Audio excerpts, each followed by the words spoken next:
श्री मलूक नागर जी। अध्यक्ष जी धन्यवाद, बहुत बहुत आपने मुझे बोलने का मौका दिया।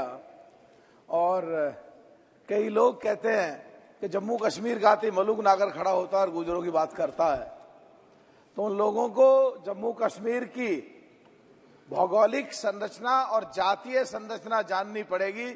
मेरे जानने से पहले पाकिस्तान और हिंदुस्तान की बाउंड्री पे जितने भी लोग हैं और जो बगैर तनख्वाह लिए हुए और देश के लिए लड़ते हैं और मरते हैं, और वो पहले कभी पौराणिक समय में यहीं के जैसे गुजर हैं वही थे, और धर्म परिवर्तन के बाद वो गुजर मुसलमान हुए। और गुजर मुसलमानों में जो गाय भैंस बकरी, खास करके जो बकरियां रखते हैं पहाड़ पे, इसलिए उनको गुजर बकरवाल कहते हैं। और जब वहां की बात आएगी और हमारे देश की बात आएगी और पाकिस्तान और हिंदुस्तान की सीमा की बात आएगी और हमारे पिछड़े लोगों की और दलितों की बात आएगी, तो अध्यक्ष जी मैं तो बोलूंगा ही बोलूंगा, क्योंकि कुमारी बहन मायावती जी पिछड़ों की और दलितों की हमेशा पक्षधर रही हैं, उनकी बात करती रही हैं।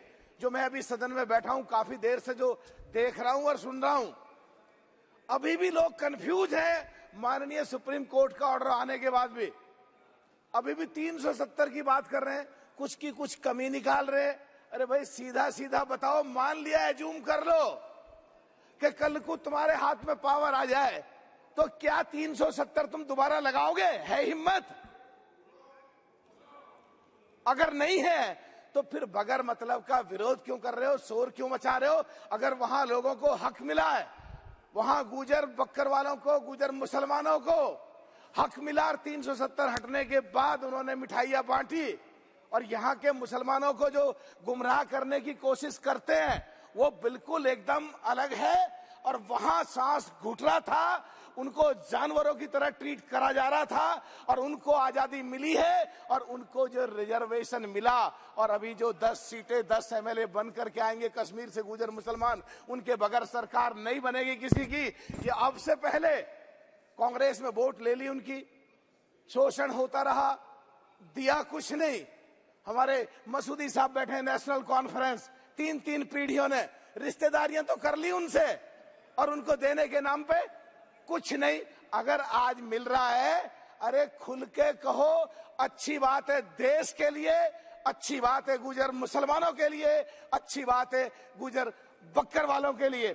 आज का जो बिल है अध्यक्ष जी, जो महिलाओं से संबंधित है, 2004 से और 2014 तक कांग्रेस की सरकार रही। मैं कांग्रेसियों को जानता हूं, विधायक रहा हूं कांग्रेस में। एक समय में हम सगे 3 भाई आईसीसी मेंबर थे, बढ़िया जानता हूं, हमारे साथी बैठे हैं।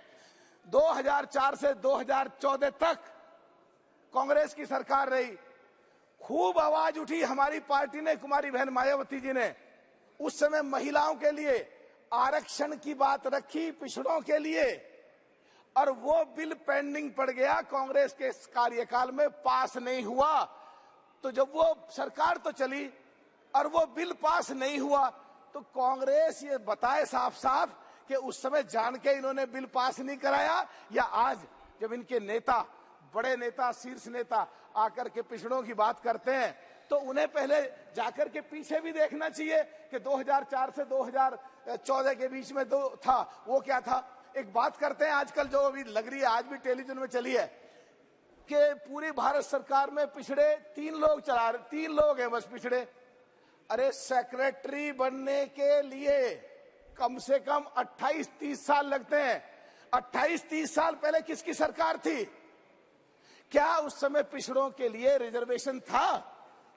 अगर था तो फिर उस समय की पैदावार हुई जो अब सेक्रेटरी तक पहुंचे हैं वो कहां है?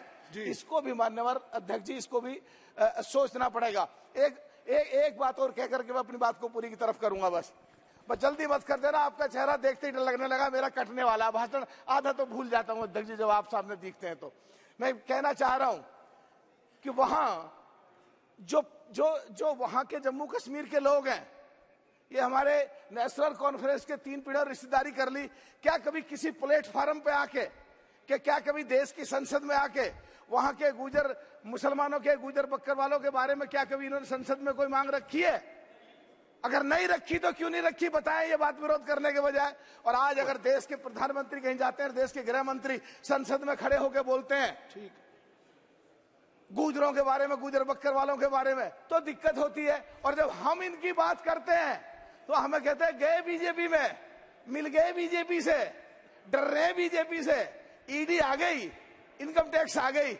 अरे आज तक तो आई नहीं, कभी पता नहीं कब आएगी। हाँ, तुम्हारी सरकार के समय पे जरूर ऐसे अधिक संपत्ति के केस तुम लोगों ने लगाए थे और पार्टी। अध्यक्ष जी खत्म कर रहा हूँ बस, प्लीज खत्म कर दीजिए तुरंत। हाँ, तो पहले जरूर लगे हैं इस तरह के केस। मायावती बहन कुमारी मायावती किसी से डरती नहीं है, लेकिन एक बात पक्की है, कुमारी बहन मायावती हमेशा समाप्त कीजिए, पिछड़ों के लिए, दलितों के लिए आगे आती रही है। और देश उनको सबसे पहले दिखता है और देश के लोग सबसे पहले दिखते हैं। और जहां भी पिछड़ों की बात आती है, जहां भी दलितों की बात आती है, आगे हमेशा आगे बढ़ करके हमेशा पिछड़ों के लिए खड़े रहते हैं। तो ये करा इन्होंने कुछ नहीं, गलत भी इन्होंने करा, बदनाम भी यही कर रहे हैं, ईडी की बात भी यही फैला रहे हैं। ऐसा कुछ नहीं है। हमें जो अच्छा लगता है, और आज जब पिछले दिनों पिछड़ों की बात आई, तो खत्म कर रहा हूं बस, अध्यक्ष जी खत्म कर रहा हूं बस, खत्म कर रहा हूं। मेरी पार्टी है 10 MP, खत्म कर रहा हूं बस। आज जब पिछड़ों की बात आ रही है, कहीं मुख्यमंत्री पिछड़े बन रहे हैं, कहीं दलित बन रहे हैं, तो एक बढ़िया सी लहर जारी है। तो आज तो मजबूरी है अब सबकी, पिछड़ों की बात करनी ही पड़ेगी। और इनका हक भी बैठता है, और इनको जो पिछले दिनों 68-70 साल में नहीं मिला, इनका हक मिलना चाहिए। एक बात कह के मैं अपनी समापन करूंगा अध्यक्ष जी। एक मैं मांग करता हूं आपके माध्यम से सरकार से कि पाकिस्तान और हिंदुस्तान की बाउंड्री पे जो बगैर तनख्वाह के लोग लड़ाइयां लड़ते हैं उग्रवादियों से भी और वहां की फौज से भी, तो उनके लिए और उनके लेडीज के लिए, उनकी लड़कियों के लिए, बहनों के लिए, बेटियों के लिए पाकिस्तान और हिंदुस्तान की बाउंड्री से नजदीकी एरिया पे उनके लिए एक यूनिवर्सिटी बनाई जाए, उनके लिए कॉलेज बनाया जाए और एक SEZ बनाया जाए जहां वहां लोगों को रोजगार और लोगों को नौकरियां मिल सके। बहुत बहुत धन्यवाद। Thank you, sir. I stand on behalf